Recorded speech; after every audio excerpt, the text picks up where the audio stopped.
Hello hi friends. இப்போ நம்ம வந்திருக்கோம் பார்த்தீங்களா, இதுதான் வந்து சிவன் கோயில். கீழே வந்து மெடிடேஷன் பண்ணுறதுக்குன்னு சொல்லிட்டு அண்டர் கிரவுண்டில் இருக்கும்.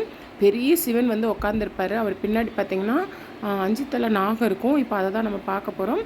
இதுக்குள்ளே போயிட்டு வந்து யாரும் கசகசன்னு பேசக்கூடாது. அது ரூல்ஸு. உள்ளே போனால் ஒன்றும் மெடிடேஷன் பண்ணணும், இல்லைன்னா மௌனமாக உட்காந்து சாமியை கும்பிட்டு வரணும். உள்ள கசகசன்னு பேச்சத்தை கேட்டதுன்னா இதுக்கு மேலே ஒரு ரூமில் வந்து இந்த கோயிலோட அதிகாரி இருப்பார். அவர் வந்து திட்டுவார். பாருங்கள், அந்த இடத்துக்குள்ளே போன உடனே ரொம்ப காமாக இருக்கும். ஆளுகள் கசகசன்னு இருக்க மாட்டாங்க. இதில் வந்து பார்த்திங்கன்னா சிவன் அடிகளார் சொல்லுவாங்க இல்லையா, அவங்களோட பேர், அவங்களோட சிலையெல்லாம் வச்சுருந்தாங்க. நான் ஒவ்வொருத்தராக அப்படியே லைனாக காட்டுறேன் பாருங்கள். கோரக்கர், அப்புறம் பார்த்திங்கன்னா போகர் முன்னாடி ஒரு 2-3 பேர் போச்சு இல்லையா, அப்புறம் தன்வந்திரி, இப்படி கிட்டத்தட்ட பார்த்திங்கன்னா ஒரு 21 சிவனடிகளாக இருப்பாங்க. இது வந்து பார்த்திங்கன்னா அந்த ரூமை சுற்றியும் இருக்கும். ஒவ்வொரு இடத்துலையும் இதுக்குள்ளே பார்த்திங்கன்னா ஒரு 9 சிவனடிகளார், அதுக்கு மேலே தான் சிவன் வந்து இருக்கிற மாதிரி இருக்கும். நான் அடுத்தடுத்து உங்களுக்கு வர்ற வீடியோவில் ஒவ்வொன்றா தெரியும் பாருங்கள். இதுக்குள்ளே போயிட்டாலே அவ்வளோ ஒரு சாந்தம். அதாவது சொல்லுவாங்கள்ல பிரணவ மந்திரம்னு சொல்லிட்டு, ஓம், அந்த சவுண்டு வந்து ஒழிச்சிக்கிட்டு இருக்கிற மாதிரி இருக்கும்.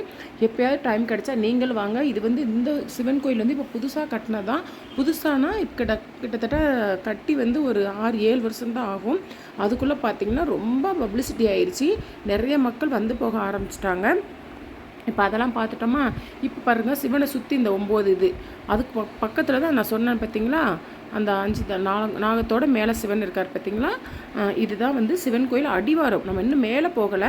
இது சிவன் உள்ள மெடிடேஷன் பண்ணுறதுக்குன்னு சொல்லிட்டு யார் வந்தாலும் சரி, சிவன்னாலே மெடிடேஷன் தானே, அதனால் ஓகேன்னு சொல்லிட்டு நம்மளும் உட்காந்து மெடிடேஷன் பண்ண ஆரம்பித்தாச்சு. நானும் கிட்டத்தட்ட வந்து ஒரு 1/4 மணி நேரம் கிட்ட பண்ணேன். அவ்வளோ ஒரு இந்த இடத்துக்கிட்ட உட்காந்து மௌனமாக உட்காந்து நம்ம என்ன வேண்டுதல் பண்ணாலும் நடக்குங்கிறது தெரியாது. ஆனால் மனசு வந்து அவ்வளோ ஒரு லேசாக இருக்குங்க. எனக்கு ரொம்ப பிடிக்கும் இந்த இடம். அப்படியே ரொம்ப சாதுவாக அமைதியாக, எந்த சத்தமும் கேட்காது. இதுக்கு மேலே தான் அதாவது இன்னொரு சிவன் இருப்பார். இதுக்குள்ளே ஒரு ஊசி நூல் போட்டால் கூட சவுண்டு கேட்குற அளவுக்கு அந்த அளவுக்கு இருக்கும். அவங்களுக்கு பார்த்தாலே தெரியும்.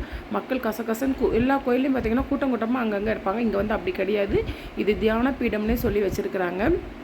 இங்கே வந்து மெடிடேஷன் பண்ணுறவங்க பண்ணலாம், தியானம் பண்ணுறவங்க பண்ணலாம். அதுக்குன்னே வந்து வச்சுருக்குறாங்க. இங்கே வந்து யாரும் எந்த சவுண்டு கொடுக்கக்கூடாதுங்கிறது தான் ரூல்ஸு. இங்கே உட்காந்து மனதார வந்து நம்மளும் வந்து நல்லா மெடிடேஷன் பண்ணியாச்சு. அடுத்து நாங்கள் என்ன பண்ணோம் அப்படிங்கிறத அடுத்த வீடியோவில் பார்க்கலாமாங்க.